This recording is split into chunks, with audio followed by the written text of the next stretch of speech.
Assalamualaikum warahmatullahi wabarakatuh. Bismillahirrahmanirrahim. Alhamdulillahirrahmanirrahim. Wabihi nasta'in ala umuri dunia waddin. Wassalatu wassalamu ala ashrafil mursalin. Wa ala alihi wa sahbihi ajma'in. Wa man tabi'um bi ihsanin ila yaumiddin. Wa sallim tasliman katsiran birahmatika arhamar rahimin. Ya arhamar rahimin, irhamna birahmatikal wasi'ah. Allahumma rahamna birahmatikal wasi'ah. Wasi'ata kulli syai'in rahmatan wa ilman ya mujibas sa'ilin. Alhamdulillahirrahmanirrahim. Kita teruskan bersama tafsir Al-Munir, tafsir surah Al-Fil, membicarakan tentang tafsir dan ulasan, halaman 420 edisi Malaysia.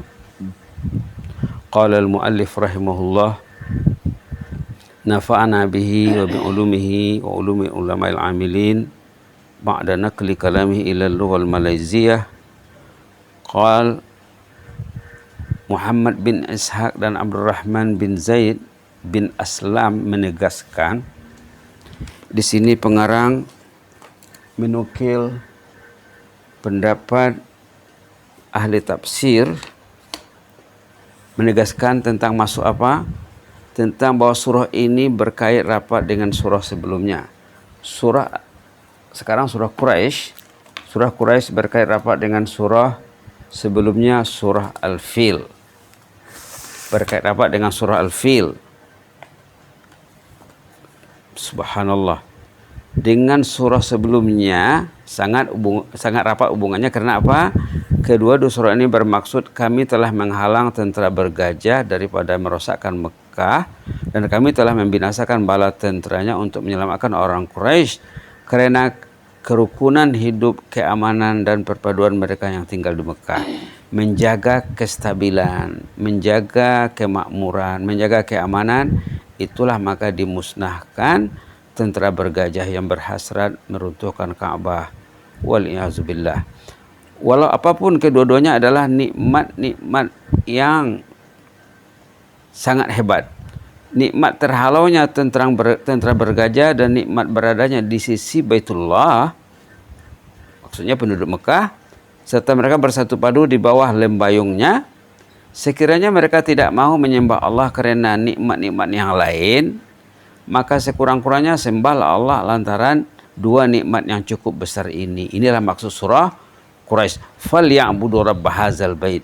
Maka hendaklah mereka mengibadahi, menyembah Tuhan Allah yang memiliki Ka'bah, di mana Allah memberitahu kepada mereka bahwa Allah adalah penjaga sebenar Baitullah. Yang menjaga Baitullah itu Allah. Rabb hadzal bait, kalau di segi bahasanya, Rabb itu yang menjaga, yang mempunyai, yang memiliki, yang mengurus. Allah lah yang mengurus Baitullah. Walau terdapat di sekelilingnya Ka'bah, di sekeliling Ka'bah itu berhala yang mereka sembah.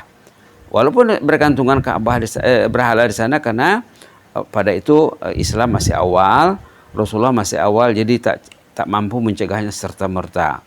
Namun Allah memisahkan diri dan berlepas tangan dari berhala tersebut. Allah tidak tahu menahu tentang berhala yang mereka sembah. Allah menyebabkan mereka dipandang tinggi berbanding dengan umat Arab yang lain. Walaupun mereka menyembah berhala masih dianggap tinggi dan dihormati, hakikat ini disedari serta diakui oleh mereka sendiri. Perkataan al-bait, falya'budu rabb hadzal bait, maksudnya Baitullah, maksudnya Ka'bah, disebut secara langsung dalam surah ini untuk menunjukkan ketinggian, martabat dan kemuliaannya. Disebut terus, falya'budu rabb hadzal bait. Mereka hendaklah mengibadahi Tuhan yang mengurus Baitullah. Disebut secara jelas menunjukkan kemuliaan Baitullah itu. Kadang-kadang orang Melayu cakap Baitillah, Baitullah.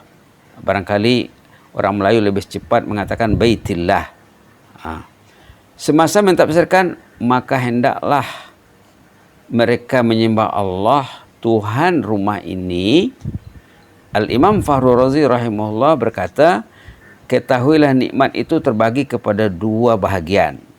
Dalam meneliti ayat yang mengatakan falya'budu rabb hadzal bait, mereka hendaklah menyembah Tuhan Baitullah ini, Imam Fakhrul Razi yang banyak namanya disebut dalam tafsir Al-Munir, katanya nikmat itu terbagi kepada dua.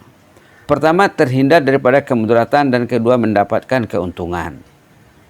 Namun jenis nikmat yang pertama lebih utama, lantaran itu orang tua-tua berkata, katanya mempertahankan diri daripada kemudaratan adalah suatu kewajiban, sementara berusaha memperoleh kebaikan bukan suatu kewajiban. Itu maka Allah mempertahankan mereka dari serangan tentara bergajah. Karena itulah Allah menerangkan tentang nikmat terhindar daripada kemudaratan dalam surah Fil, dan nikmat memperoleh kebaikan dijelaskan pula dalam surah Quraisy. Mengingati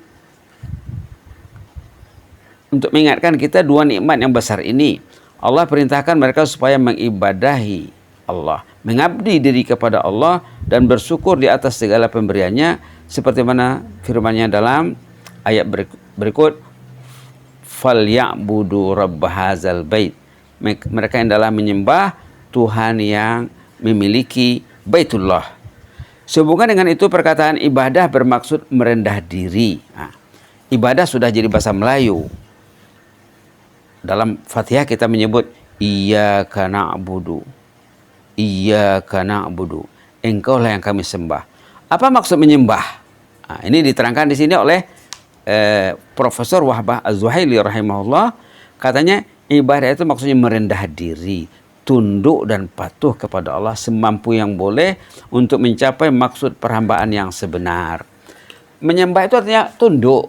Datang waktu sholat, sholat. Kalau boleh berjamaah, berjamaah.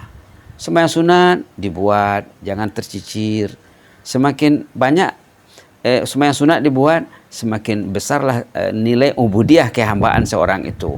Yang haram dijauhi, yang makruh kalau boleh dijauhi, yang mubah kalau boleh dibatasi. Jangan dengan perkara yang harus, dengan yang mubah nanti benda lain banyak yang terjejas. Seterusnya Allah menyebutkan dua nikmat yang lain yang dikurniakan Allah kepada orang Quraisy. Disebut dalam ayat ini, kedua-dua nikmat itu ditegaskan oleh Allah menerusi firman-Nya yang mengenyangkan mereka daripada kelaparan. Allazi at'amahum min ju', ayat 4. Allah adalah penjaga rumah itu, Dia juga yang memberi mereka makan dan menghindarkan mereka daripada kelaparan. Allah melapangkan rezeki mereka dan mempermudahkan cara untuk mendapatkannya lantaran wujudnya dua rangkaian perniagaan yang disebut juga sebelum ini ya, menyebabkan mereka terhindar daripada kelaparan yang dahsyat seperti yang telah mereka alami sebelumnya. Itu satu nikmat, at'amahum min ju'. Nikmat yang kedua dalam ayat 4, wa amanahum min khauf, dan mengamankan mereka daripada rasa ketakutan. Mereka dikurniakan dengan keamanan dan kestabilan. Oleh itu wajarlah mereka mengabdikan diri kepada Allah dan tidak melakukan syirik dengan menyembah patung-patung ataupun berhala. Dalam hal ini Imam Ibnu Katsir rahimahullah mengatakan, siapa yang menyahut seruan Allah ini, niscaya Allah akan memberinya keamanan dunia akhirat. Ini jaminannya ya, bukan dunia saja. Akan tetapi siapa yang mendurhakai Allah, dia tidak akan memperoleh keamanan tersebut daripada Allah. Allah berfirman dalam surah lain menceritakan orang yang kufur nikmat lantas mereka diazab oleh Allah Subhanahu wa taala. Karena kufur nikmat itu mengundang azab. Ayat yang dibacakan dalam salat subuh tadi, la in syakartum la azidannakum wa la in kafartum inna azabi lasyadid, ayat 7 surah Ibrahim ya. Ini sebetulnya ayat yang seperti ini tertanam dalam minda umat Islam karena berkenaan dengan syukur. Kita di antara ibadat yang paling besar yang wajib dilaksanakan kepada Allah adalah syukur. La in syakartum la azidannakum. Kalau kamu bersyukur, kata Allah, nikmat itu akan ditambah oleh Allah. Wa la in kafartum inna azabi lasyadid. Kalau kamu kufur, kamu akan ditimpa azab yang dahsyat. Ayat 7 surah Ibrahim halaman 256. Wa iz ta'azzana rabbukum la in syakartum la azidannakum wa la in kafartum inna azabi lasyadid. Allah memaklumkan dari awal lagi, kalau kamu bersyukur, nikmat Allah akan digandakannya, ditambah-tambahnya. Subhanallah. Nak mendapatkan nikmat yang lebih, rahmat yang lebih, syukurilah nikmat Allah. Wa la in kafartum inna azabi lasyadid. Ternyata kalau kamu tidak syukur, lawan syukur itu kufur. Kalau kamu kufur, menyalahgunakan nikmat, tidak memanfaatkan nikmat seperti yang dikehendaki Allah, kamu berarti menempa azab. Mudah-mudahan Allah melindungi kita, amin rabbal alamin. Aku qouli hadza wa astaghfirullah li wa lakum. Allahumma zidna wa la tanqusna wa akrimna wa la tuhinna wa atina wa la tahrimna wa asirna wa la tu'sir alaina wa adina warda'ana ya karim. Allahumma arhamna bil Qur'an, Allahumma arhamna bil Qur'an waj'alil Qur'anal 'azima hujjatan lana la 'alaina. Allahumma ij'alil Qur'anal 'azima hujjatan lana la 'alaina. Allahumma arzuqna tilawatahu ana al-laili wa atrafan nahar 'ala wajhil ladzi yurdika 'anna ya karim. Allahumma ighfir lana dzambana kullah, Allahumma ighfir lana dzambana kullah, Allahumma ighfir lana dzambana kullah dikkahu wa jillah wa awwala wa akhirahu wa alaniyata wa sirrah. Allahumma habbib ilaina al-iman wa zayyinhu fi qulubina wa karih ilaina al-kufra wal fusuqa wal isyana ij'alna minar rasyidin. Ya hayyu qayyum rahmatika nastaghis, ya hayyu qayyum rahmatika nastaghis. Aslih lana sya'nana kullahu wa la takilna ila anfusina tarfata 'ain. Wa sallallahu ala Muhammadin wa ala alihi wa sahbihi wa baraka wa sallam. Walhamdulillahi rabbil alamin. Jazakumullahu khairan. Taqabbalallahu minna wa minkum. Inni uhibbukum fillah.